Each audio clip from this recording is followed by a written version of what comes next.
If you've ever walked out of a job interview and thought, what did I just say? Or you've sent the thank you note you copied from Google and it sounded like ChatGPT ate a Hallmark card, or maybe you keep getting interviews but not offers, then listen carefully.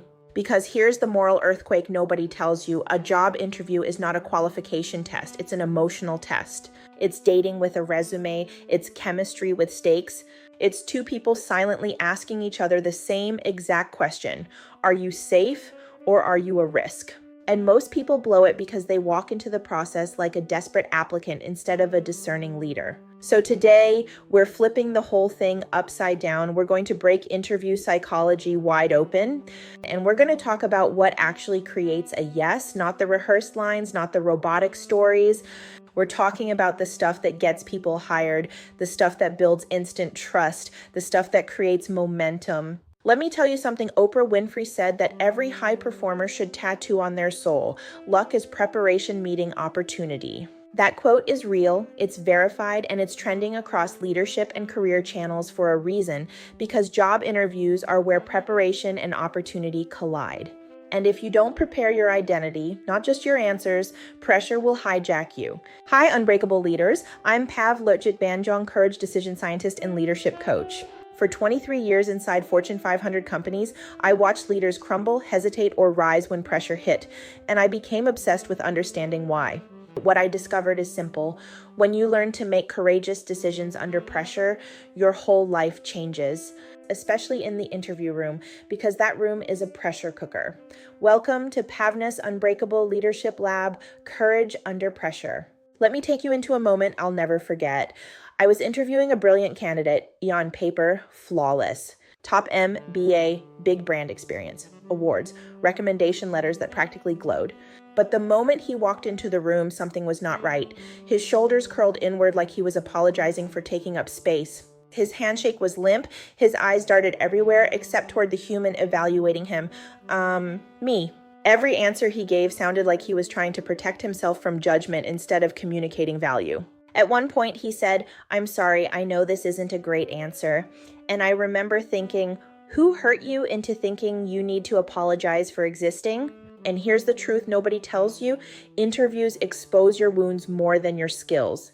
They reveal how you see yourself under pressure. They reveal whether you're dating with confidence or dating with trauma. Most people don't blow interviews because they're unqualified. They blow them because their nervous system is in an emotional chokehold.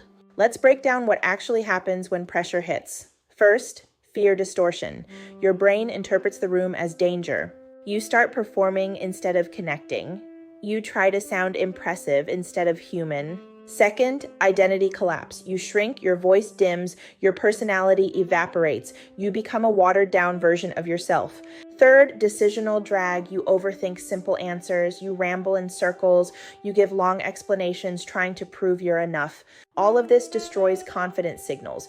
Fourth, chaos fragility. One unexpected question. Tell me about a failure. Why did you leave your last role? And your nervous system crashes. You freeze, you fawn, or you flop. I've been here too, sitting across from someone whose energy made me feel like a child trying to impress a parent. That's not an interview, that's a trauma reenactment, and today we're breaking that pattern. Because here is the twist, the moment that should change the entire way you approach interviews forever. You're not being evaluated on your answers, you're being evaluated on your regulation. Your ability to stay confident, grounded, and clear while your nervous system is whispering, "You're not safe, don't mess this up." So let me give you a signature PAVNESS framework designed for interviews and dating, because again, they're the same thing. This is the decisional presence protocol. 3 steps, simple, tactical, high impact, and immediate results. Step 1, anchor. Before you walk into the interview, you ground your nervous system, deep breath, feet on the floor. 1 sentence, I am interviewing them as much as they're interviewing me. This rewires your power dynamic instantly. Step 2, align. You speak from identity, not insecurity. Instead of rehearsing perfect lines, you anchor into your truth. What do I know I bring? What evidence do I have of my value? What am I proud of? You're not there to impress, you're there to align. Step 3, assert. This doesn't mean dominance, it means clarity. You respond with brevity, you articulate impact, you speak in bullet points, not novels. You end each answer with a result, a hard number, a measurable win, a concrete example. Anchor, align, assert. This is how leaders interview. Now let's talk tactics, the real, practical, human psychology stuff most people never teach. Ashley Stahlhalf, who is one of the best career strategists on the planet, teaches something essential. Hiring managers feel your energy before they hear your words. If you show up with pick me energy, they'll feel it. If you show up with I'm evaluating this match too, they'll feel that instead. Ashley also teaches the 70-30 principle.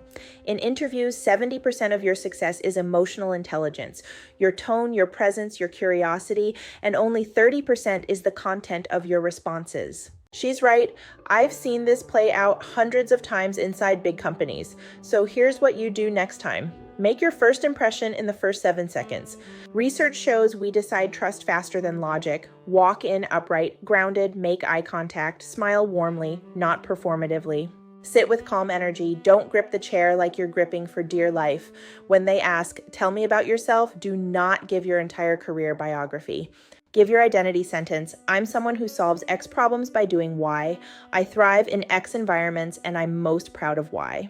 Clear, concise, leader energy. Now let's talk about something 99% of people don't do anymore, the follow-up. A follow-up email is not a thank you. It's a final impression. You send a note with these 3 elements: a sincere thank you, a reflection of one insight from the conversation, a reiteration of the specific value you bring, not thank you for your time, but instead, thank you for the conversation, especially the part about your team's challenge with X. I've led this exact transformation before, and it only strengthened my belief that I can deliver meaningful value here. That email alone can move you from maybe to yes.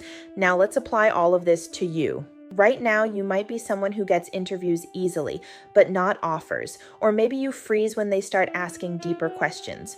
Maybe you're terrified you'll say the wrong thing.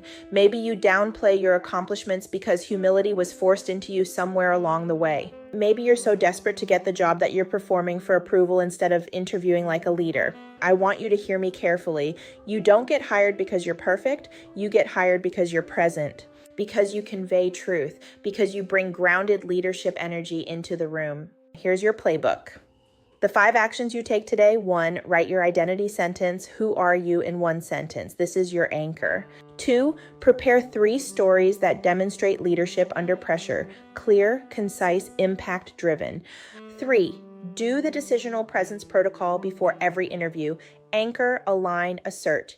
4, record yourself answering 3 common questions to check for decisional drag.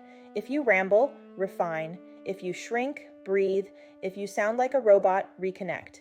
5, send a follow-up that positions you as the solution, not the supplicant. If you do these 5 steps, you won't just interview better.